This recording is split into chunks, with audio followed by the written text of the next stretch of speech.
お世話になっておりますフォトレシオでございます。いつもご覧いただきましてありがとうございます。はい、というわけで今日も GFX100RF の話題でございます。昨日のね動画がかなり評判が良くてありがとうございます。たくさん見ていただいて。で昨日の動画は、買ってそのまま撮影に出かけるという、ドキュメンタリー風だったんですけれども、お楽しみいただけたようで本当に良かったです。で昨日購入しまして1日使ってで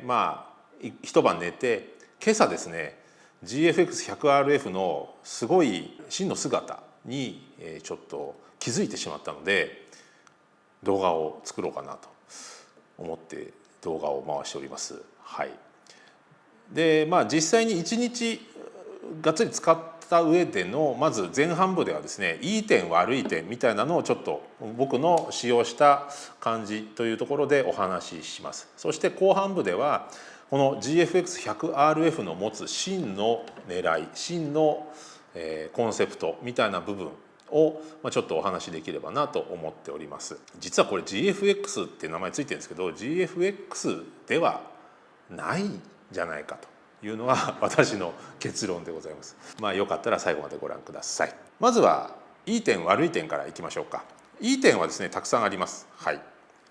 まずですね軽い。ね、これはもうマジで軽いです。700何十グラムということで、ライカ Q3 よりも軽いというのを、まずそこを狙ったんだと思うんですけど、非常に持ち出しやすい大きさとこの重さで、ギリギリ毎日持ち歩こうと思える、GFX となっているということだと思います。この中にね33444433のセンサーが入ってると思うとなかなかすげえなとは思いますね。はい、その分ちょっと間延びしてるみたいな意見もありますが、それは機能美ということで解釈しようかなと思います。あとはレンズがねめちゃくちゃいいですね。はい、35mm F4、ちょっと暗めではありますけれどもGFX のレンズってみんな暗いです。GFX の 55mmF1.7 がどんだけでかいかご存知の方がいればですねこれを F2 にしろなんて無茶なことは言わないと思うんですよね。なんで普通です。普通。はい。でレンズの性能はめちゃくちゃいいです。しかもレンズシャッターで手ブレ補正ないですけどレンズシャッターはシャッターショックほぼないですしこれ換算 28mm ですからその普通に撮ってても30分の1で止まるわけですよ。1億画素なんで倍安全を見て倍かなと思っても60分の1で止まるわけなのでよっぽどプルプルしてる人以外はちゃんと撮れます。手ブレ補正なしでも。で実際に昨日の動画見ていただいてもあれ全部すっごい適当に撮ってますけど手ブレとかほとんどしてなかったです。被写体ブレのが多かったと思うので全然気にならないですね。でさらにこのレンズね寄れます。20センチまで寄れるんでテーブルフォトがいけます。このぐらいでねケーキとかラーメンとか撮れます。普通の GFX だとこうしなきゃいけないんでカウンターでこうやって撮らなきゃいけないんでおすっげえ雷鳴ってるわ。はいおやべえな。なので寄れるのもいい点ですね。で換算 28mm ですけど4対3なので4対3の 28mm って意外とこうなんかワイド感がなくて撮れるので 28mm 苦手な人でもいけると思います。デュアルスロットなのもいい点ですね。はい、デュアルスロットなのもいい点です。あと最大のいい点としてはこのアスペクト比選択ダイヤルですかね。これがかなり革命的だったと思います。でこれが革命的な理由は後半で述べるので、ここではアスペクト変更ダイヤルがあることでこんなに撮影体験が変わるのかっていうのをねまざまざと思い知らされた。これは素晴らしい。はい。その他はですねなんか SSD での収録ができる点とか意外とちゃんとヘッドホン端子がついてるとか地味な点なんですけど富士のこの手の小型のカメラってレンズの光軸と三脚穴が絶対ずれてたんですけどこれね今回はね一致してるんですね光軸と。これは地味に嬉しい点ですね。あとは動画ですかね。そうですね。そう SSD つなげば動画でプロレス HQ が撮れるっていうですねなんだそのコンパクトカメラみたいな性能も持っていたりとか意外とガチの動画が撮れますこれね。はい、ND フィルターも入ってるしそれはいい点ですね。逆にあんまりいまいちだった点っていうのをちょっとね挙げていきますが、そんなにないんですけどまずですね安っぽいこれはね軽さとのトレードオフなので良し悪しなんですけど、初めで天板ね、トッププレートはなんかアルミの削り出しで5時間かかりますみたいなこと言ったんですけど、ここだけです、かっこいいのはねあとはもうスカスカなんだよ。高級感をこれに求めてる人はかなりがっかりすると思います。Q3 みたいななんか塊感みたいなのを期待してるとちょっと足元をすくわれるので注意してください。ボディはもうスカスカのプラスチックです。はいだから逆にねこれね、コンセプトがその高級カメラではないんですよ。高いけどコンセプトは高級カメラではないので、そこで悲しいところだ、苦しいところだと思うんですよ。でどうしてもデバイス類が高くなるので、その値段に見合った質感を与えようと思っていろいろとやった結果、こうなったんですけど、本当にねトップヘビーでこうやってやるとね上が重たいのね。だからちょっとなんかねバランス気持ち悪いんだな、僕的には。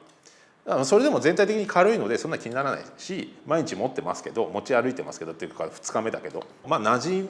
染むは馴染むんですけど、やっぱりちょっと安っぽい。この蓋とかさプラスチックよ完全に。こういいんですけど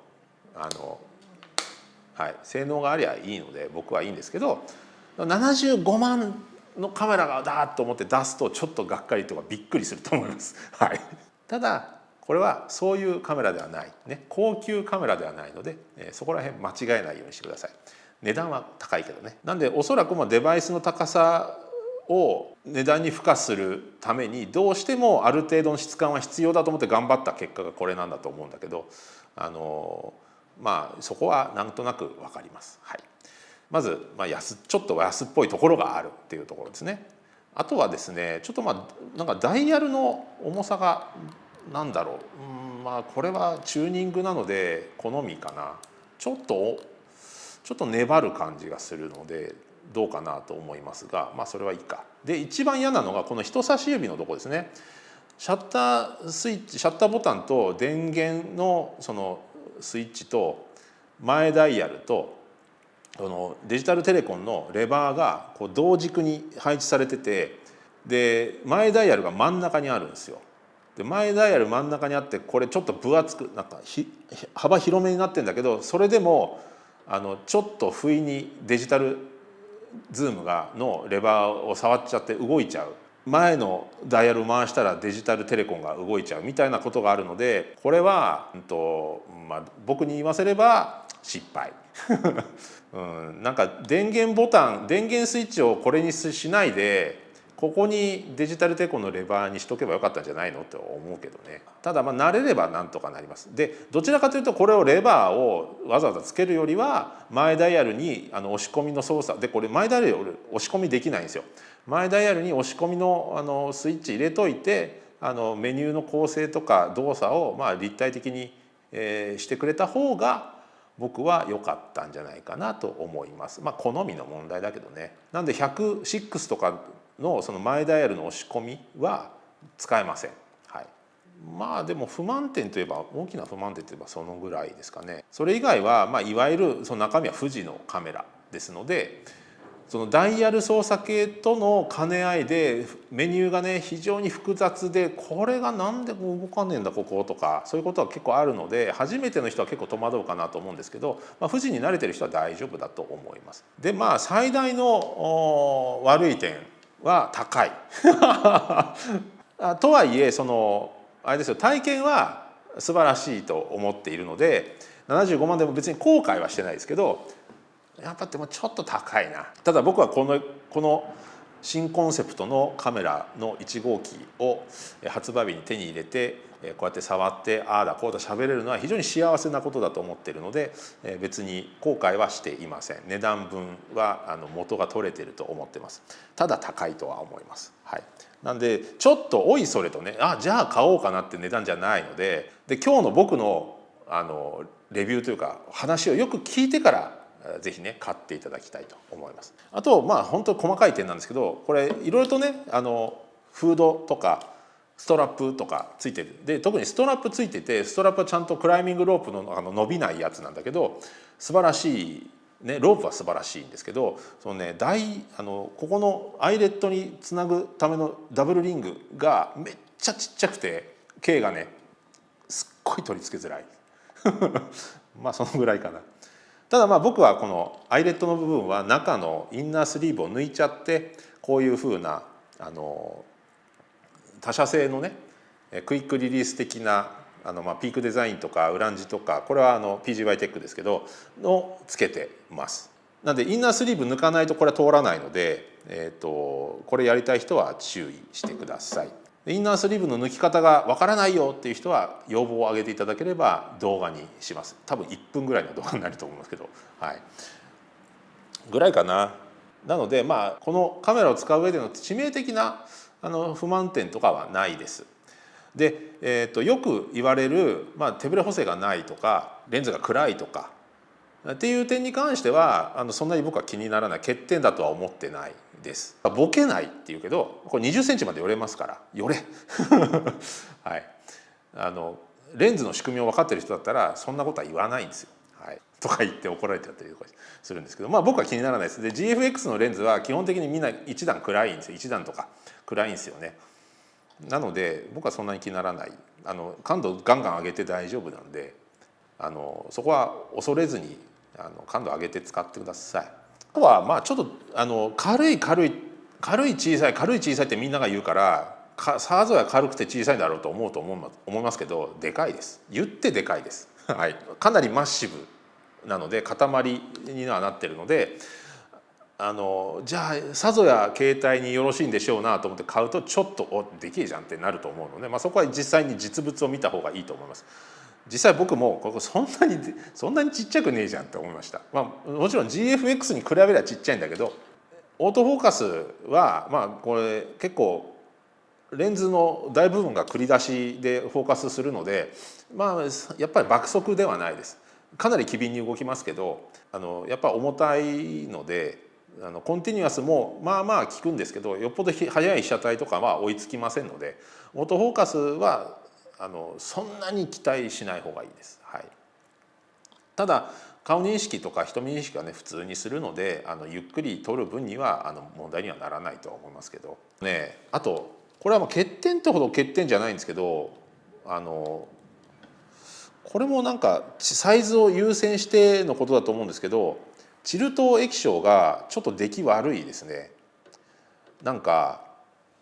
こうやって引き出してウエストレベルで撮るのを想定してこの形になってると思うんですけどこのハイアングルで撮ろうと思った時のここの収まりがね本当にこのメカ的に気持ち悪いんですよね。なんで上から引き出してこうやっていきなり下に向けるってことができないんですね。爪がここの下にしかないので。だからこれはそういうもんだと思えばいいんですけどいまいち好きじゃない。あとは純正でこのボトムプレートを出してほしいかなぐらいかな。スモールリグからしかこのグリップ付きのスモールリグのプレート出てんだけどなんかクラシックなプレートはダサいので本当ただただプレートアルカのプレートをこうピタッとしたプレートが欲しい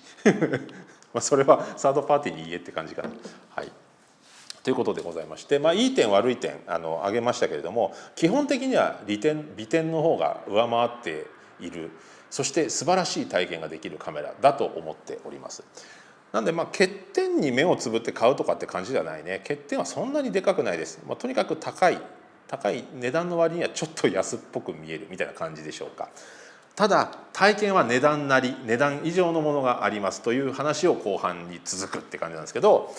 昨日から散々言ってるんですけどこのアスペクト比のダイヤルを表に出して、物理ダイヤル化したことによって撮影体験がかなり変わりました。でこれまでもそのメニューの中でねアスペクト比は変えられたわけなんですよ。でそれをメニューの中じゃなくて外部から物理ボタン物理スイッチ物理ダイヤルで直接変えられるようにしただけなのにこの体験がもうガラッと変わる撮影の体験がガラッと変わるというのをこの見事に僕食らってしまいましてもう素晴らしいカメラだと思っております。でですね思い立ったというか、これがどういった意味があるのかなっていう話なんですけど、これ本当にですね、いわゆるそのアスペクト比っていうとなんかすごいデジタル臭いんですけど、これって要するにこのアスペクト比の元になってるのはフィルムの版型じゃないですか。もともとは3対4もそうだし6対7もそうだし、5対4もそうですね、65対24もそう、もともとはフィルムの版型なんですよ。つまりこれね、アスペクト比変更って実はフィルムの版型を選ぶのと同じなんですね。で富士フイルムはそもそもカメラでフィルムシミュレーションというのをやっておりまして、この厳密にはこの完全にフィルムを再現するとかっていう感じでもないみたいですけど、今やね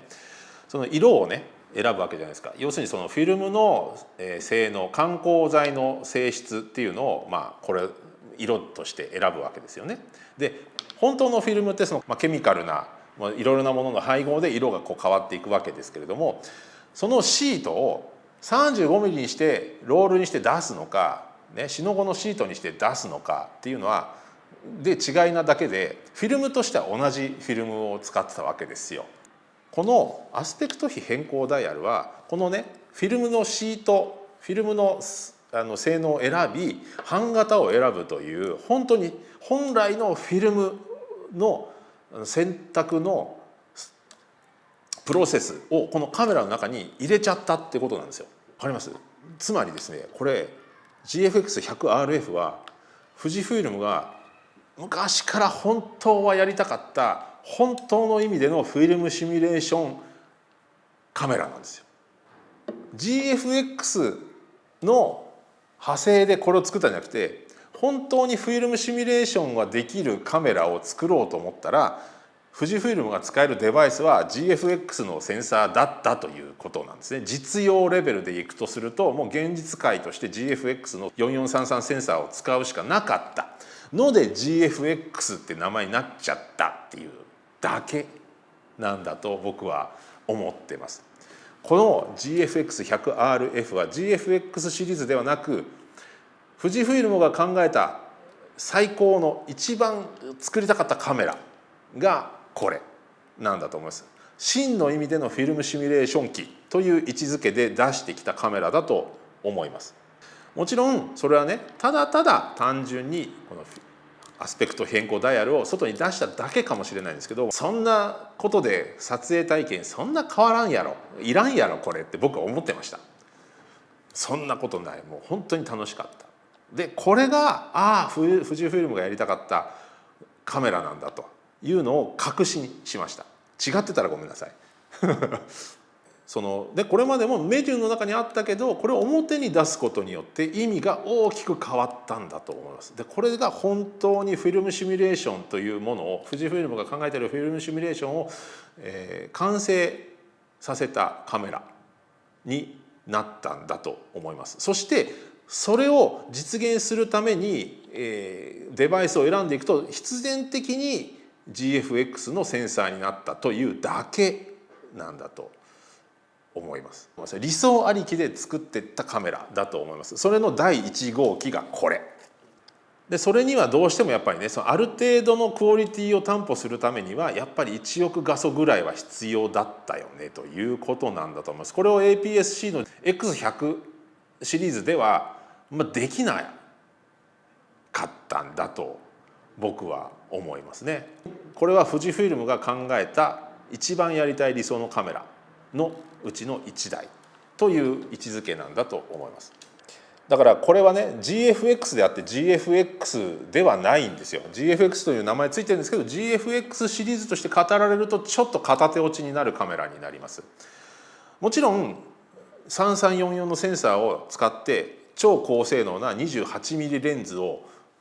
思う存分楽しむという楽しみ方ももちろんできます。ただそれは副次的なもので、これの本来のコンセプトは版型まで選べる真のフィルムシミュレーション機だということだと思います。いわゆる GFX の文脈で GFX のエントリー機だみたいな感じのなんか売り方を一部でしてるかもしれないですけど、そうやって見るとちょっと間違う可能性が高いです。これは富士フイルムが本当の意味でフィルムシミュレーションを体験してもらおうと思って作ったカメラです。なんでどちらかというと GFX っていうよりは GFX の枠を超えた新しいコンセプトのコンパクトカメラっていう見方だと思います。名前は GFX になってますけど、これは GFX の文脈ではないです。デバイスの選択肢として GFX を選ばざるを得なかっただけです。はい、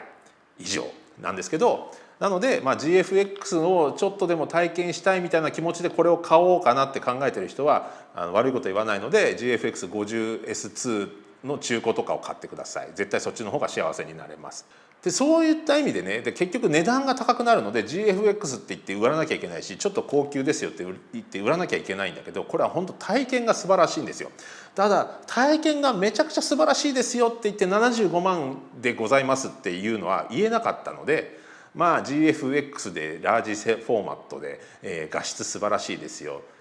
あとはその削り出しで5時間かかるパーツが使われて高級感ありますよっていうふうに